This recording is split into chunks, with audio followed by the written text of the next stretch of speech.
கண்ணுக்குள் புத்தி வைப்பேன் என் செல்ல கண்ணனே வா திதித்த கைச்சத்திக்குள் என்னோடு ஆடுவாவா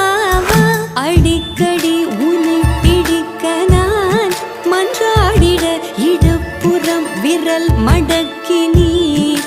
காட்டிட என் கண்ணன்